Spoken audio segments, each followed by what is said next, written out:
a respeito de duas rodas. A gente está aqui na Spades Custom Cycles com o Fernando. Primeiro, Fernando, há quanto tempo a Spades está no mercado? A gente está há 8 anos.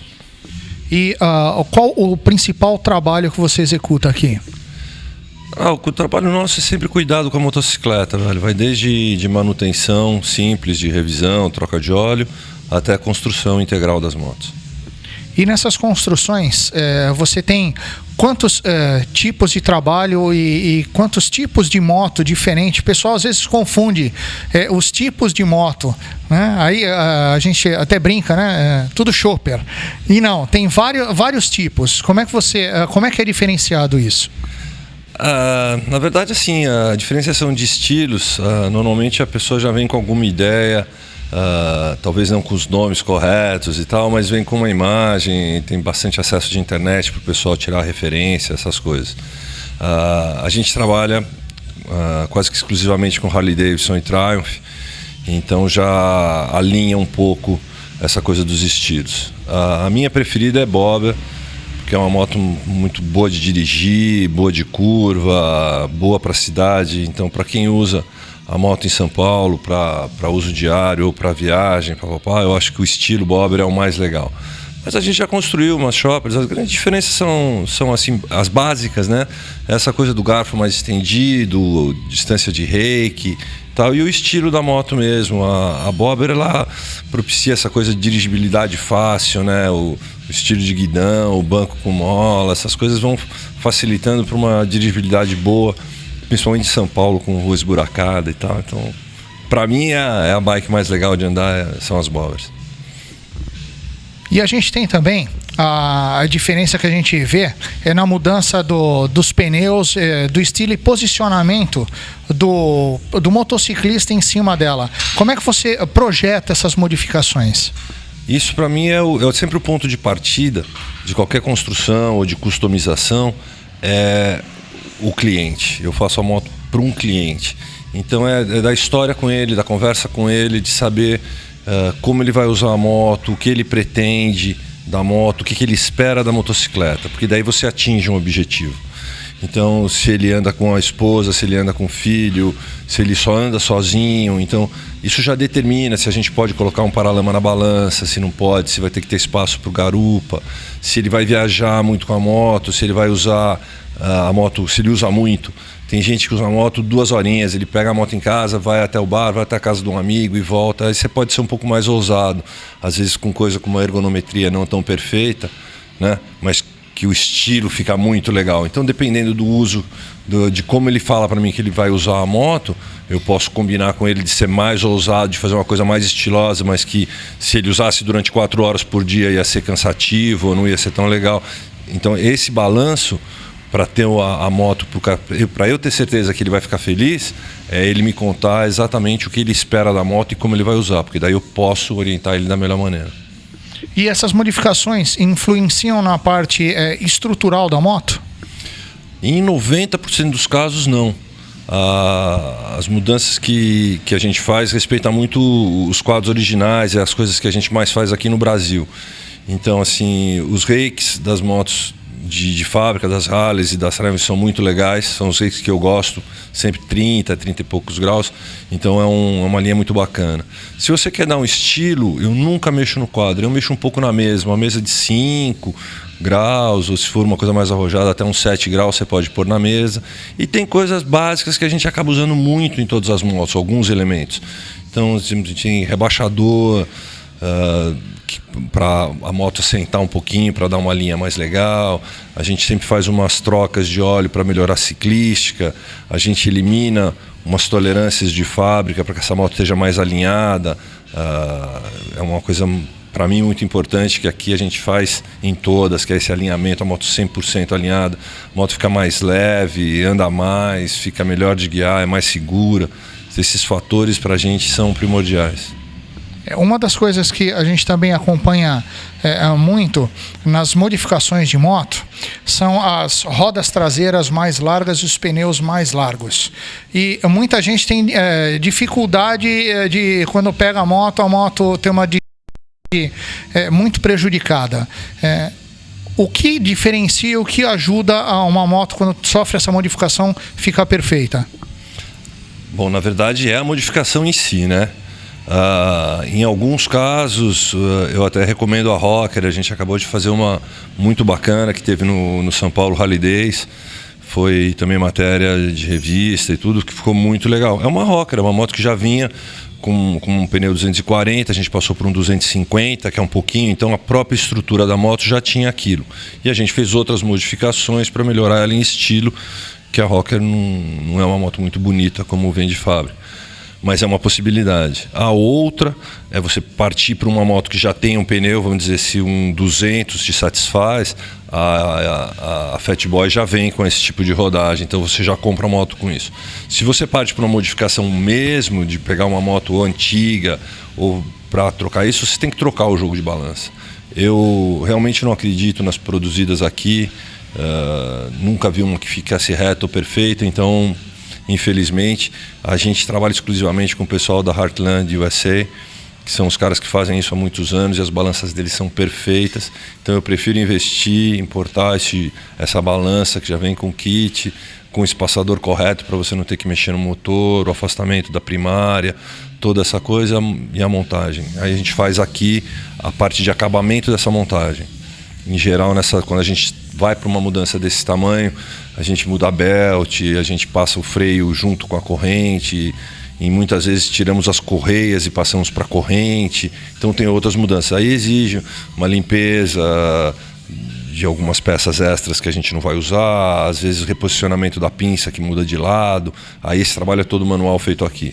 Mas a estrutura de roda grande, 300, 250, que não é nenhuma coisa que eu adoro, não é, entendeu? Para mim é realizar o sonho de outra pessoa, mas se for para fazer com responsabilidade. Então aí eu parto para esse fornecedor.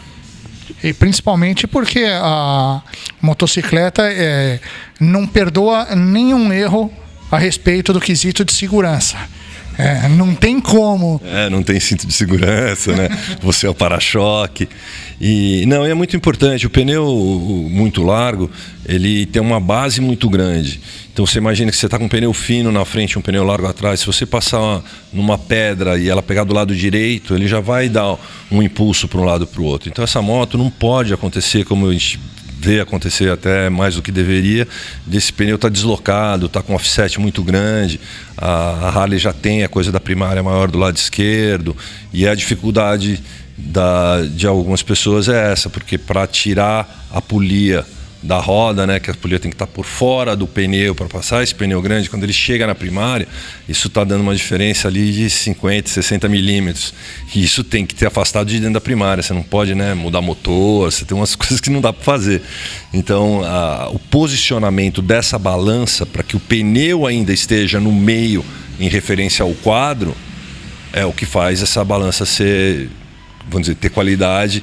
E de todas que eu conheço, só a Heartland USA que proporciona. É isso aí, galera. Vocês estão curtindo a Spades Custom Cycles? Então segura no freio aí que depois do intervalo vocês vão conhecer de ponta a ponta um trabalho muito especial que o Fernando executou.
Bom, galera, conforme eu falei antes do intervalo, agora a gente vem com um trabalho muito especial.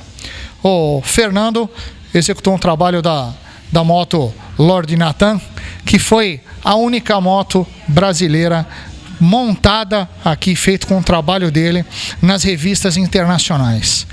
Primeiro, Fernando, como é que foi a ideia de montar essa moto?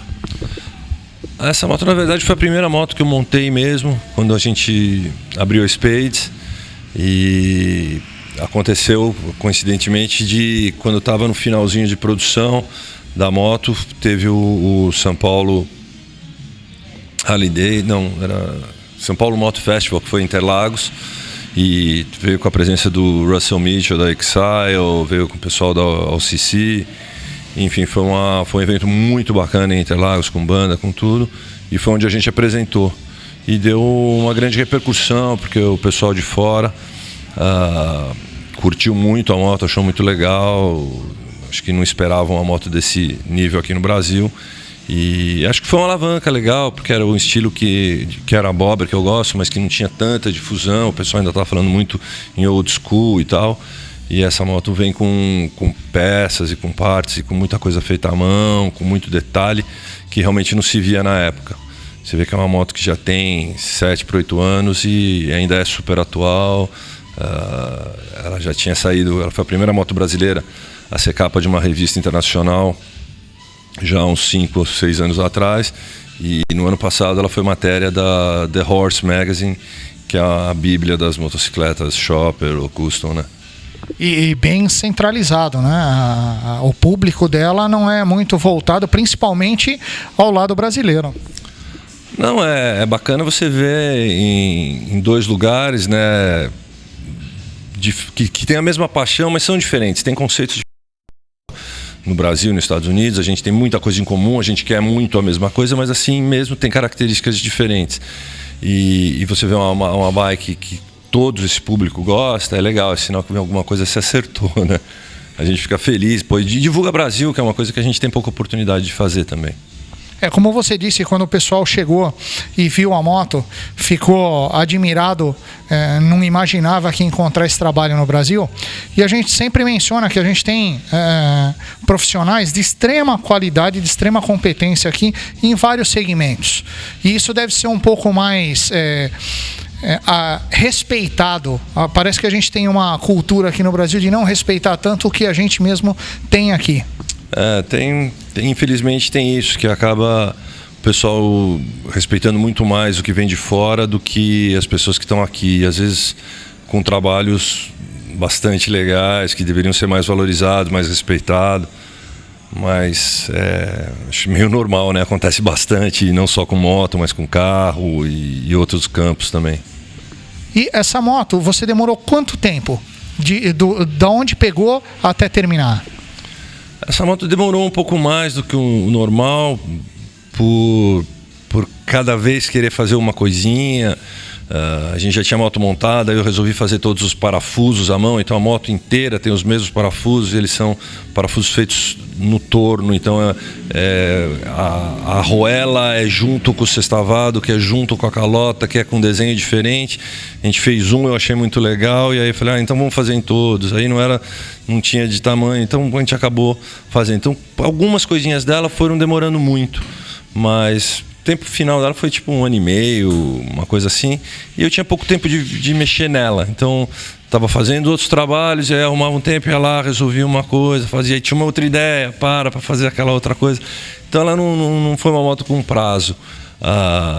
Em geral, as motos aqui a gente entrega num prazo bem menor, a gente tem feito as motos em 3 meses, eu sempre peço uns 4, que é o prazo normal para a gente, para poder já não fazer de última hora, para eu não ter que ficar fora de horário, que umas mudanças que a gente vai pedindo na vida, né? Então, para poder fechar a oficina 6 e pouquinho, a gente estendeu um pouco o prazo, mas graças a Deus a gente acaba sempre entregando antes do prazo que pediu, velho.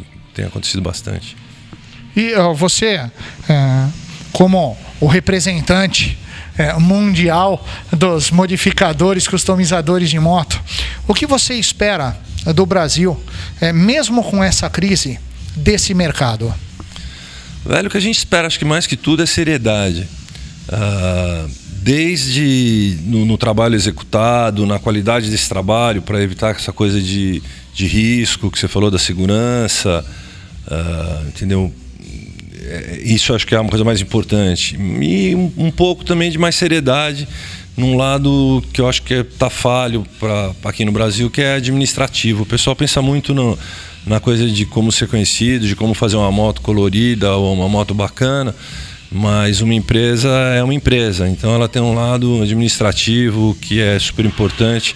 Eu tenho o prazer de ter minha mulher fazendo esse lado e é um trabalho tão importante que é difícil de dizer quanto importante é, entendeu? É tão importante quanto qualquer design, quanto qualquer dedicação que a gente tem aqui na oficina. A gente tem uma equipe trabalhando com a gente há muitos anos, então já tem um padrão. Essas coisas todas refletem em tudo, reflete no atendimento, reflete na qualidade, na segurança de tudo que você tem. E acho que o cliente sente isso. Então, eu acho que é uma coisa que o pessoal tinha que se reforçar um pouquinho nesse lado também. O que a gente brinca, né? Nem sempre o imediatismo funciona e nem o modismo. Tudo a gente tem que pensar, realizar, executar e manter. Hoje em dia, o mais difícil é você conseguir agrupar tudo. E a gente vê que você montou uma estrutura realmente pensando em ser permanente, porque não é fácil, o pessoal que está acompanhando as imagens aí vai entender muito bem o que eu estou falando. E principalmente no trabalho executado, no carinho, não é apenas profissional, tem a paixão também.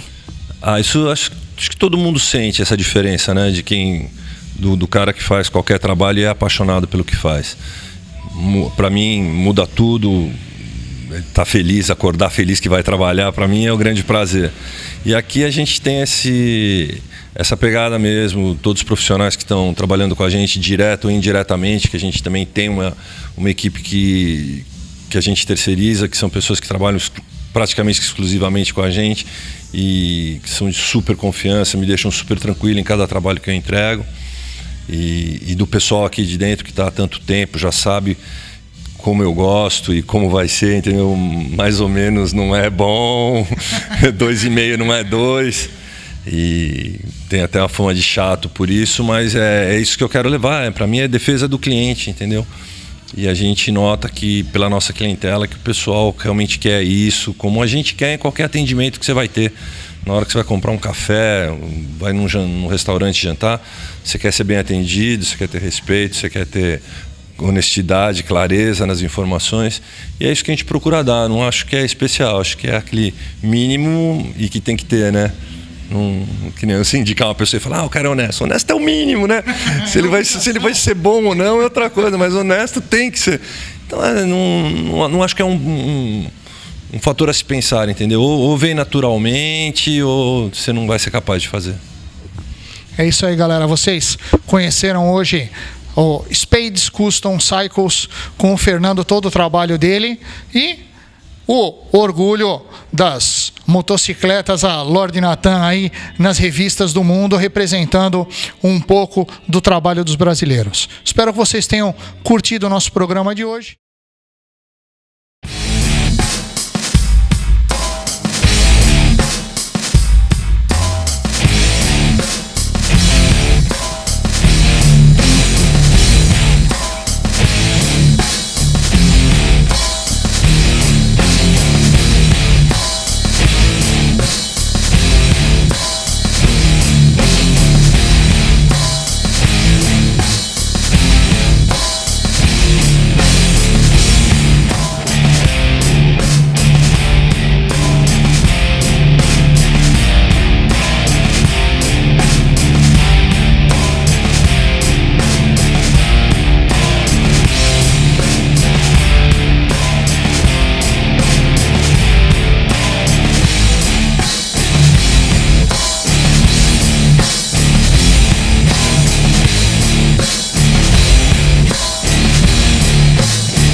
time.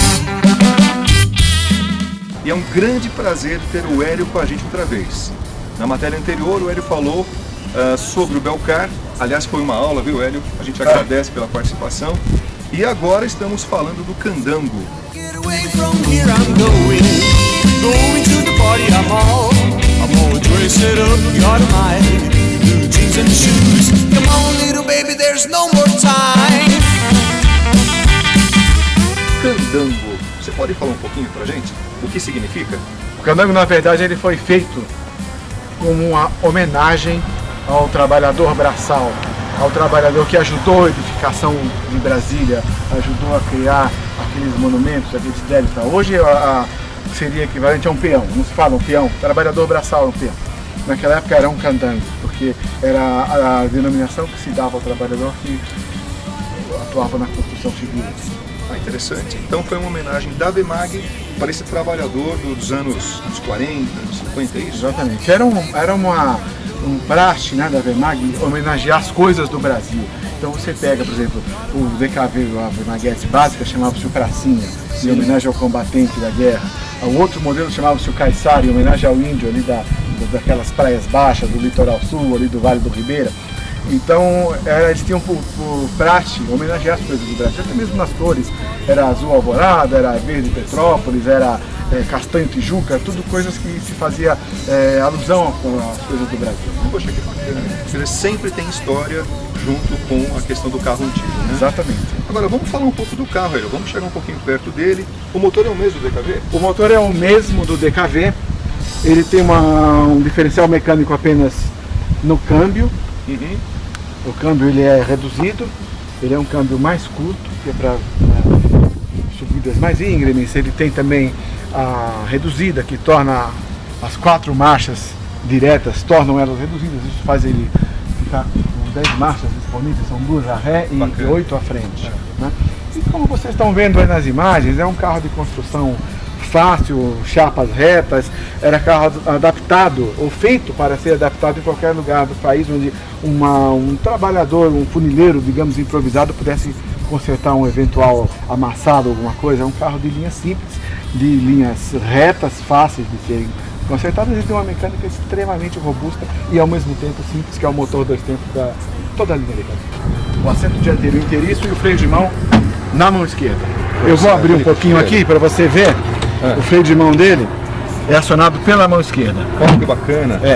Isso possibilitava o transporte de mais um passageiro aí. Bom, assim como o Belcar, ele também não tem o túnel, né? Não tem o túnel dianteira, mas ele também tem roda livre? Não, ele não tem a roda livre. O recurso que ele tem no lugar da roda livre é a reduzida. Você tem 4 marchas à frente e 1 a ré. Uhum. E você tem as mesmas 4 à frente e 1 ré com mais força. Se você vier aqui engatar qualquer velocidade e puxar para trás essa alavanquinha, você vai ter aqui as outras 4 marchas reduzidas e a marcha ré também reduzida. Isso dá a ele um conjugado, né, vamos dizer assim, de 10 marchas. 10 marchas. E olha, é confortável, hein? Né? Esse banco inteiriço é muito gostoso. É um carro alto também. Sente que ele tem força. Hélio, quanto corre? Quase não corre. Não corre, né, Hélio? Não precisa. Até uns 70, 80, você está fazendo uma velocidade de cruzeiro razoável. E essa perguntinha, aquela perguntinha para brincar um pouquinho, né, Diogo? Eu sei que o pessoal mais novo sempre pergunta isso. Eu costumo falar que são os 3 quantos. Quanto corre, quanto gasta e quanto vale. Eu acredito que não tem resposta para nenhuma das coisas. Nenhuma, né? Não tem preço, né? Não tem preço, a gente não sabe quanto gasta, porque cada hora faz um uso diferente.